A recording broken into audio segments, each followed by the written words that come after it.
Welcome back, all of you Source enthusiasts. I would like to introduce you to the first video in a long line of topics that I will be covering when it comes to modeling things for Source. I will be covering things that are starting from basic prop making to things that are more advanced, such as rigging and even creating bump maps. But before we can even start, we need to first have the tools. For our journey through modeling, I like to point out that I will be using 3ds Max 2012, so sadly anyone who is a user of Blender or Maya, sadly I won't be using these software suites and will strictly be using 3ds Max 2012. Some of you may even be asking yourself, why am I not using newer versions such as 14 or even 15? Well, the reason for that is because the best modeling tool when it comes to Source in general is actually 3ds Max 2012. It contains a great deal of plugins that are extremely stable, and I suggest if you use any 3ds Max version that you stick with 2012. It is possible to use newer versions, but you'd have to use a tool that I'm not going to be using in these tutorials, such as Wallworm. I've tried using Wallworm many times, and for some reason or another it does not work for me. Now this may not be true for everyone, and in fact lots of people do make models with Wallworm, but I will not be covering how to import or export models with it. But you don't need to worry too much about that, because Wallworm in and of itself, if you Google it and go to their development site, they have tutorials that can help you out if you are curious. Now, having said that, you will need a bunch of plugins for 2012. If you look down in the description below, there's an all-in-one download that I made specifically for you all, and I also provide the links to where to get these plugins if you want to download them yourself. So it shouldn't take you a minute or two to install these things, but they all are easily installed. So now that you have everything ready, let's get on with the tutorial.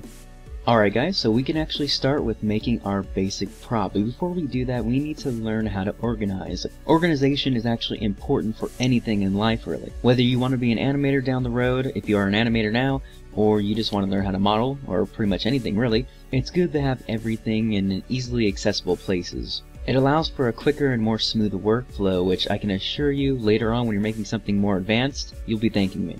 So what you want to do first is actually right-click your desktop, go to New here, and create a folder. We're going to just name this Props, go inside this, and create 3 new folders.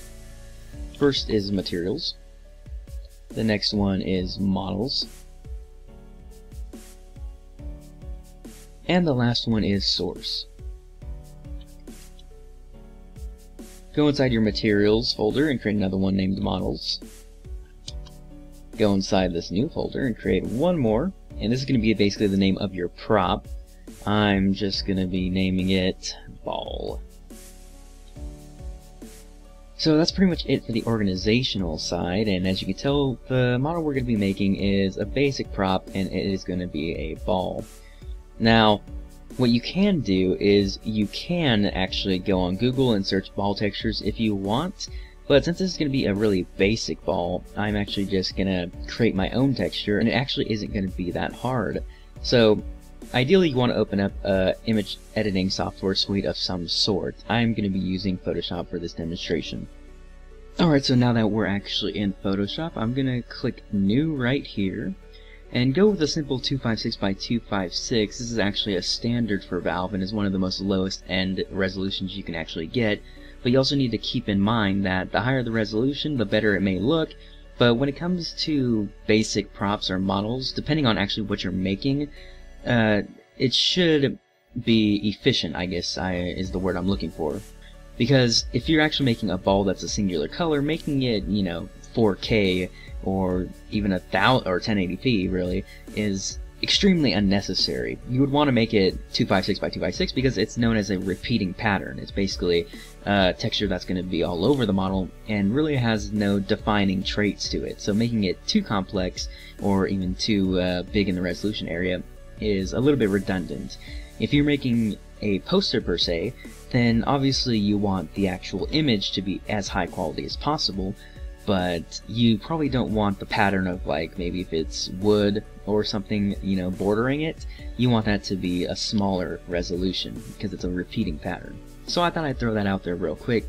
I'm going to be using 256 by 256, and I'm going to throw out there as well, you should make sure that you scale anything to Valve standards. This just makes it easier, really, in the long run.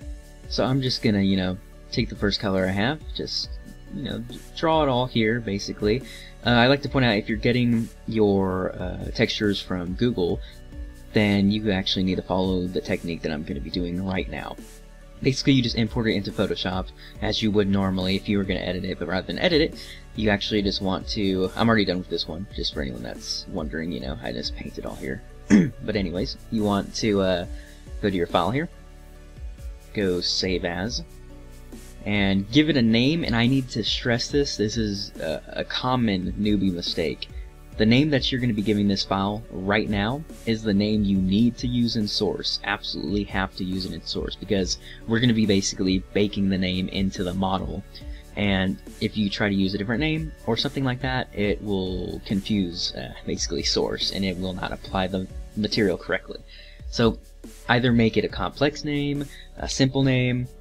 Obviously, I like making things simple. It's more efficient to make it simple. So, you know, this is I think that color is purple. I don't know, but let's go into our props folder, because we don't want to save it. We want to save it directly in our props folder and save it into our source folder.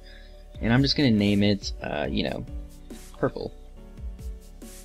Another thing, you actually want to save it as a target file. Now, you can save things as PNGs or JPEGs, or even use them in 3ds Max, but I'd highly suggest you use Targa, because 3ds Max tends to have a little bit of a problem with foreign formats like that, so it's better just to stay with a Targa file rather than, you know, using anything else. So that's why I told you earlier, if you got your texture from Google or something, bring it into 3ds Max and then save it as a Targa file.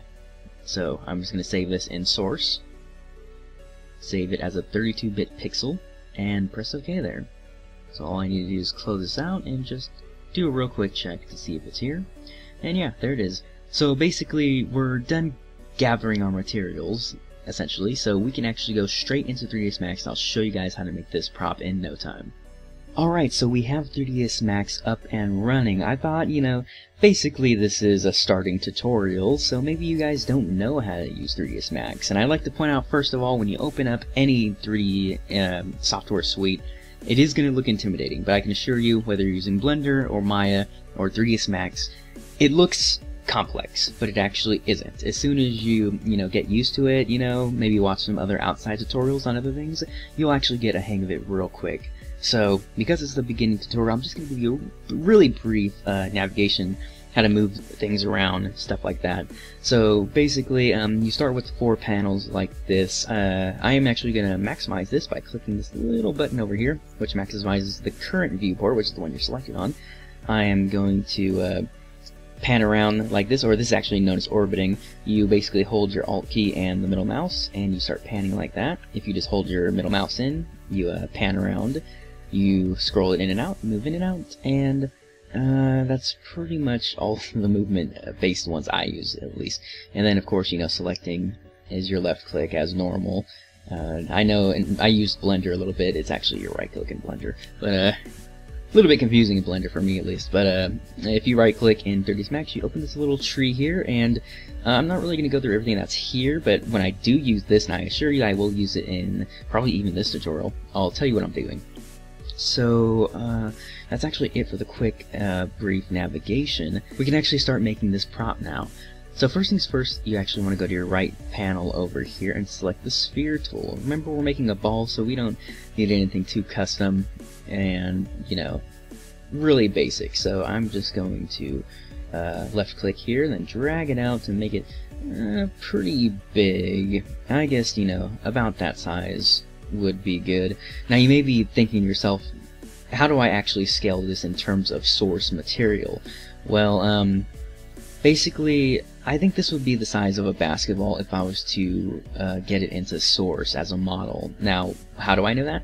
Because I actually have imported a lot of things from Source into 3ds Max, which I will cover in later tutorials, but for now, I basically have imported enough to know generally this is the size of a basketball when in relation to another model in Source.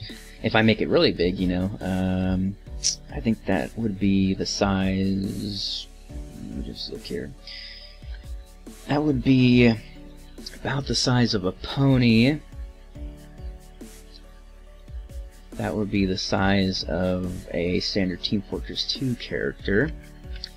So yeah, yeah, I've imported a lot of stuff. So basically, I'm just eyeballing it. If you start doing this a lot, you actually will be able to eyeball things as well. And actually, it doesn't really matter if you're bringing it into SourceFilmmaker because they have the scaling tool. But it's always good as an efficiency thing as well, whether you are bringing it into SourceFilmmaker or not. Because remember, sometimes people may want to use your props for Gmod, so they can't. As far as I know, they can't resize things. I'm not. Don't call me on that because I stopped being a Gmod user for a long time. But yeah, so let's actually get on with the tutorial. Sorry if I'm rambling, but a lot of the things I'm telling you are actually things you're curious about. But okay, so first things first, we actually want to right-click our model. Then we want to convert to an editable poly here. Some people may say you should probably use a mesh. I personally like polys better. I don't know why. Well, actually I do know why. It's because these little nifty freeform tools, which I will get into advanced modeling later, but you don't need to worry about those, but editable poly. Just do it. Alright, so we got our editable poly. You want to go to our modifier list over here. Scroll down and select the skin modifier. And that's pretty much all we need to do for that. You need to press your M key to bring up your materials editor here. And basically, while this is highlighted here, we actually want to click the diffuse button right here, which, that little square right there. You want to click that. Click your bitmap. Okay. And then find your folder. And my folder is going to be props right there. Here is our source. Here's our purple. We basically just double tap that. Now, how to get it applied onto our model. You want to show shaded materials right here. And then assign it by clicking this. So just like that, we actually applied our material onto our simple prop. Now, before I get into anything too serious, again, what I'm about to tell you, it's very important. See this little tiling thing here? Obviously, I'm not using any advanced material, so you can't see me actively affecting it. But if you're wondering how to set a material in a certain way on your model, do not touch anything here at all.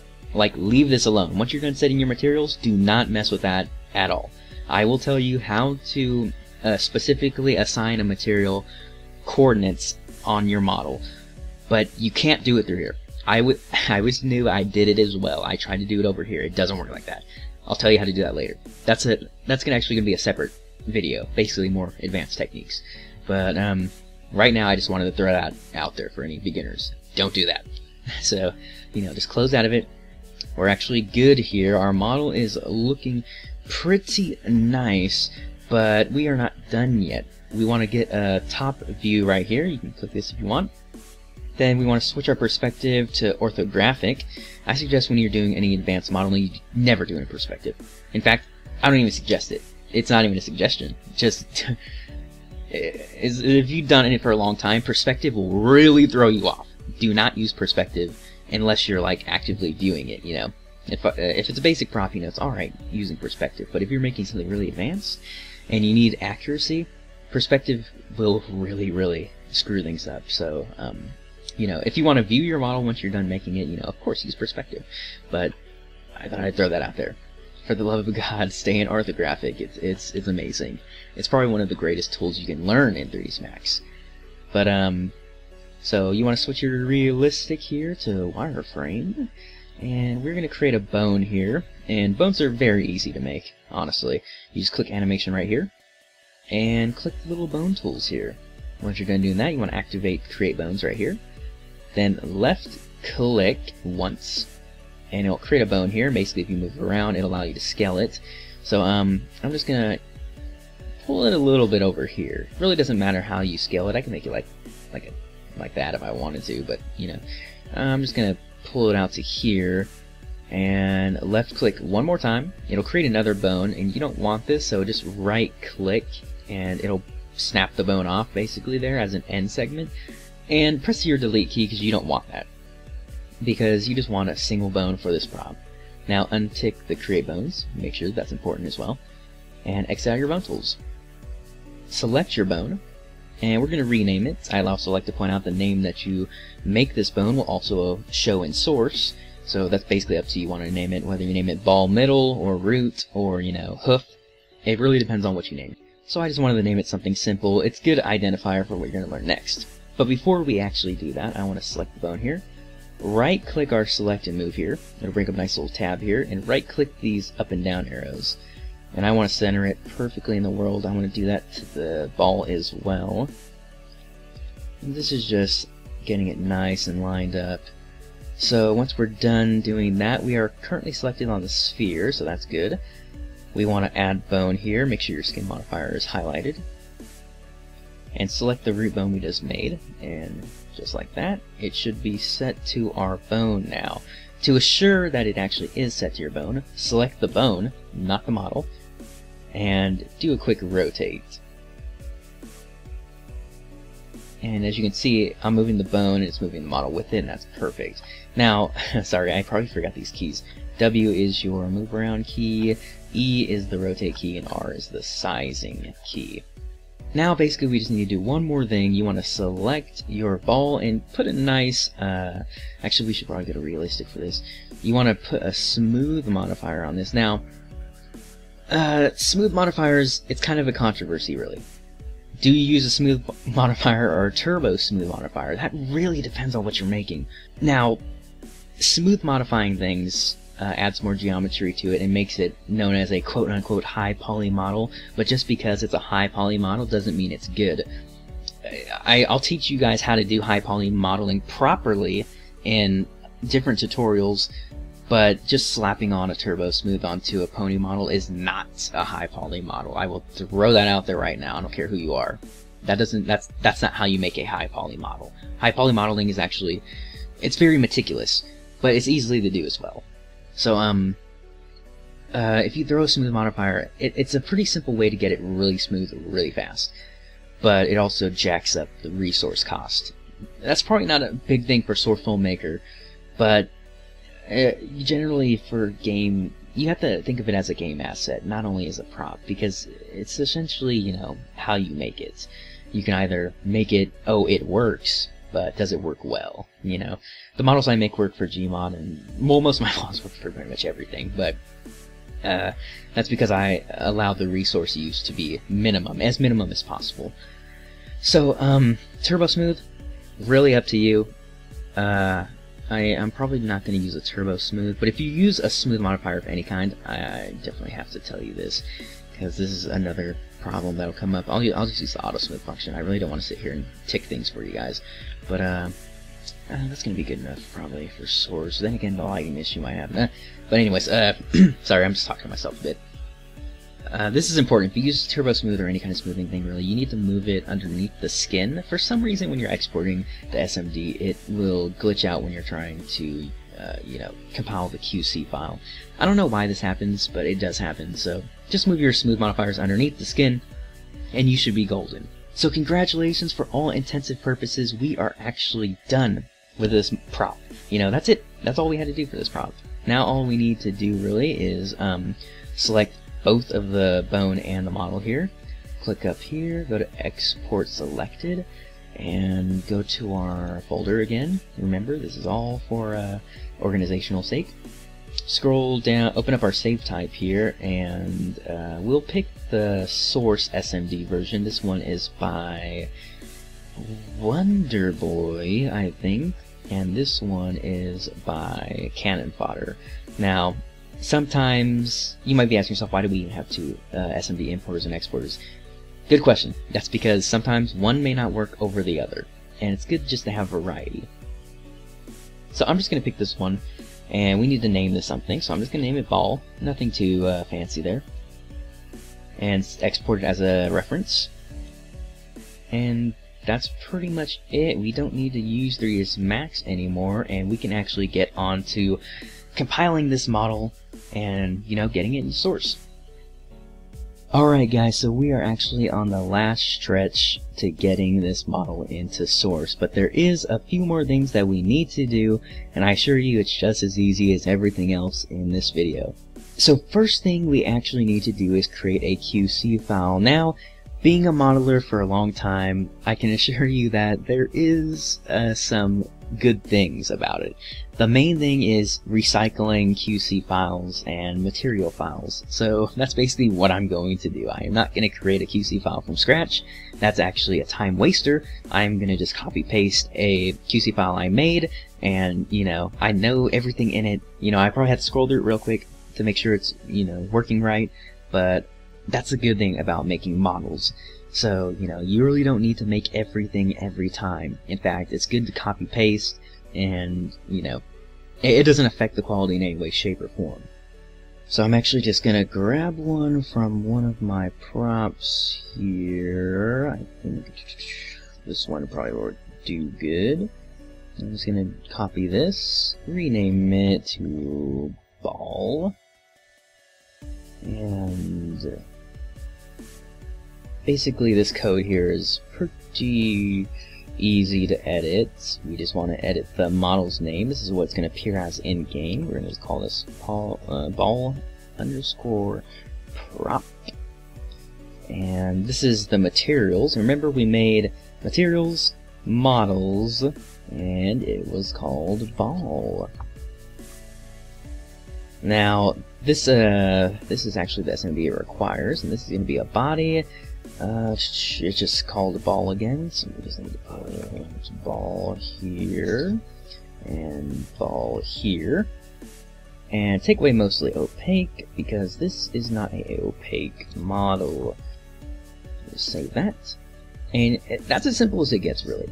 You honestly don't need anything else because it's a very simple prop. You could put a prop static on it, maybe, if you wanted to, but it's not necessary, at least for SourceFilmmaker. I think in Gmod it probably is a little bit more necessary, but I don't model for Gmod, so I'm sorry if I'm missing anything there. But yeah, there's also another technique for Gmod that I kind of skipped over when it came to the modeling making process. I know probably someone's out there is like, you forgot to do that. I know you have to make hitboxes. Basically, they're hitboxes, and you can apply gravity to them. It's how, you know, balls in Gary's mod, when you pick them up or drop them, they fall because they have a physics model, not a hitbox. Sorry, physics model. I didn't teach you how to make a physics model, but you know, maybe I'll cover it in another tutorial if anyone actually cares. So, yeah. Anyways, we are done with that here, but before I leave my things here, I'm going to grab another material here. Again, it's all about recycling. Recycling is not a bad thing, people. Don't let anyone tell you it is. So I'm just going to recycle this VMT here. What was the name? Let's see. We got to make sure we have the name right. Oh, it was purple. My bad. Purple. We want to go inside this and change some of this stuff right there. And take that out. And this is actually pretty much this is a basic, pretty much required for any SourceFilmmaker stuff. You know, it comes with bongs and junk like that. But I guess I'll pack up all this stuff, including the source files, for you guys, you know, so if you want to mess with it or something like that, you know, you don't need to make stuff like this as well. You can actually copy paste mine if you want to. I honestly don't care. But this is all we're going to need from there. Next thing we need to do before we compile this thing is open VTF edit. I'm just going to drag my target file on top of the exe here. And it's a simple, you know, right here, save that, and we want to save this as, I want to go to my props, materials, models, ball, and save this again as purple, and save that out. Let me just do a quick check to see what's saved there. Purple's there, that's nice. So that's all we had to do. We had to convert that target into a VTF so it was properly read in the source. Now we can actually compile this thing. Now compiling is actually an interesting process. You can use a pre-made compiler, but I suggest not doing that because they eventually break. I'm going to be using a batch file that I created here. I'm going to copy, didn't want to do that. But anyways, yeah, I created a batch file here. It basically, let me just read this for you guys so you get a general idea of what it is. So basically, it's forwarding towards the Team Fortress 2 Studio model compiler. Now, you may be asking yourself, why are you using the Team Fortress 2 compiler? That's because it's a cross-platform compiler. Basically, it'll work for Gmod Source or Counter-Strike, or it doesn't really matter. It works for everything as long as it's Source. If you were to compile under SourceFilmmaker's Studio model compiler, then it will only work for SourceFilmmaker. It's an entirely different model set it's using. So if you want, compatibility between all games for some reason, that's how you do it. You compile it under Team Fortress 2. Usually you just stick with Team Fortress 2 because it's kind of the base for really any Source game out there. So this is just a basic batch file I made. You can make a batch file pretty quickly. I guess I'll teach you how to make a batch file. You just need to create a new text document. Name this, models. I have mine named as compiler, but you can name yours models. Oops. I'm gonna open this probably in the editor that you guys have, which is just a notepad. I use Notepad++, which is suggested for anyone out there, but if you don't, it's alright. Let me just copy this. I'll post this code down in the description for you guys. But, oh yeah, and this is important. This little D here, that's my hard drive. I use multiple hard drives. Make sure that is set to the hard drive that contains the Team Fortress 2 file. So ideally yours will be C.